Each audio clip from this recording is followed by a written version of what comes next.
মা ফাতেমাতুজ জোহরা রাদিয়াল্লাহু তাআলা আনহা হাফিজিয়া সুন্নিয়া মহিলা মডেল মাদ্রাসার শুভ উদ্বোধন হয়েছে। তাই আমি আপনাদেরকে শুভ উদ্বোধনের কিছু ভিডিও চিত্র আপনাদের মাঝে দেওয়ার চেষ্টা করলাম। উক্ত অনুষ্ঠানটির সঞ্চালনায় ছিলেন হযরত মাওলানা সারোয়ার হোসেন রাজা আল কাদরি সাহেব।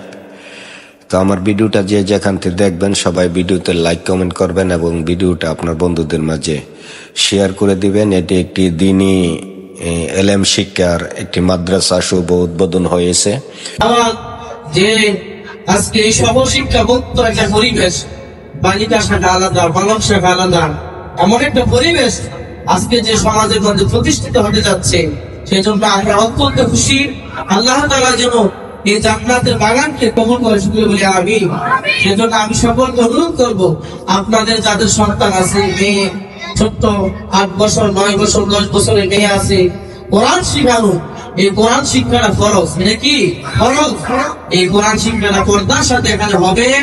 সেই জন্য আমি এলাকাবাসী সকলকে অনুরোধ করবো, আপনাদের যাদের মেয়ে আছে, ছোট বোন আছে, আপনারা বরকত দিয়ে এই মাদ্রাসাকে যারা কবুল করে সবাই বলে আমিন।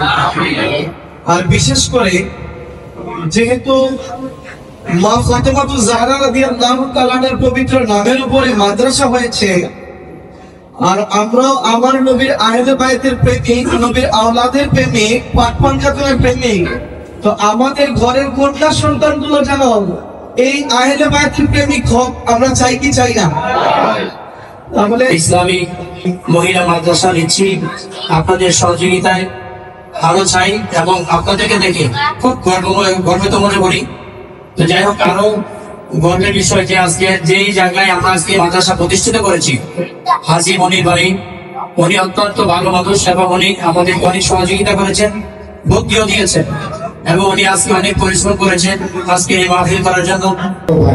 কারণ আমি একটা কথা জানতে পারছি, এরা দুই ভাই কিন্তু আমাদের এলাকার সবাইকে নিয়ে উনি আলোচনা করে করছে, কিন্তু এই দুইজন লোক এখানে উপস্থিত হয়ে এটা পরিচালনা করতেছে। কিন্তু আমি এলাকার কাছে একটা কথা জানতে চাই, কিন্তু যে সুন্দর আমাদের একটা মহিলা মাদ্রাসা উপহার দিচ্ছে, আমরা যেন আপনারা আমাদের এখানে চাকরি করার জন্য আসছেন, কিন্তু আমার এটা যেন দীর্ঘস্থায়ী এবং চিরস্থায়ী হয়, সেই পদক্ষেপগুলো আপনারা নিয়ে রাখবেন। আমাদের 4-5টা গ্রামে মোটামুটি এখানে সবাই লোক উপস্থিত আছে, সবাই যেন একটা সুন্দর কমিটি করবেন, এই কমিটিটা যেন এটা দীর্ঘস্থায়ী হয়। আর আমার ভাই শ্রোতবর্গ আলমগীর ভাই বলেছিলেন যে এটার পরিচালনা ক্ষেত্রে আমরা সহযোগিতা, ইনশাল্লাহ আমি পরিষদে যতদিন থাকি আপনারা আমার জন্য করবেন এবং এই হাফিজা মাদ্রাসার জন্য আমি এখানে বলবো না, ইনশাল্লাহ যে কোনো অনুদান এই কিছুদিনের ভিতরে ইনশাল্লাহ একটা ব্যবস্থা করে দিব।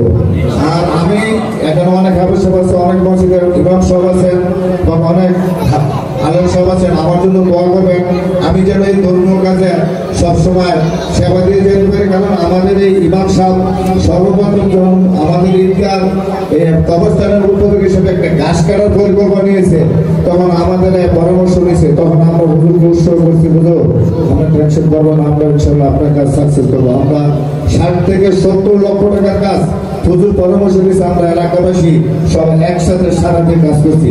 এবং আপনি যদি আমাদের এলাকায় যতদূরই থাকেন, আমাদের ধর্মীয় কাজে এবং আমাদের ভালো কাজের জন্য যতদূর পরামর্শ দিবেন, আমাদের এলাকার লোক সবসময় আপনার পাশে থাকবে, আছে থাকবে, ইনশাআল্লাহ সবসময় পরামর্শ আপনার পাশে সারা দিবে।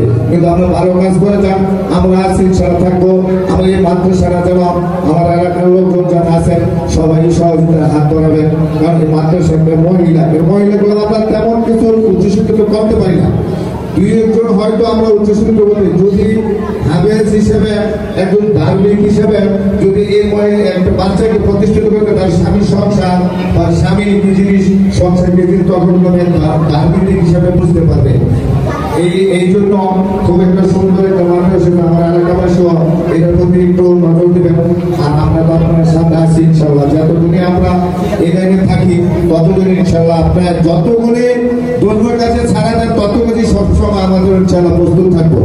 এবারে আমার সঙ্গে শেষ, আসসালামু আলাইকুম। এক শ্রেণীর মাদ্রাসা রসুল পাকের দুশ্মনী শিক্ষা দেওয়া হয়, আরেক শ্রেণী রাসূল পাকের প্রেম শিক্ষা দেওয়া হয়, ঠিক কিনা বলুন? কিন্তু এই আহলে বায়াতের প্রেম যেখানে শিক্ষা দেওয়া হয়, মা ফাতেমাতুজ জোহরা রাদিয়াল্লাহু তাআলার আদর্শ যেখানে শিক্ষা দেওয়া হয়, এইরকম প্রতিষ্ঠান আমাদের জন্য খুব কম, ঠিক কিনা?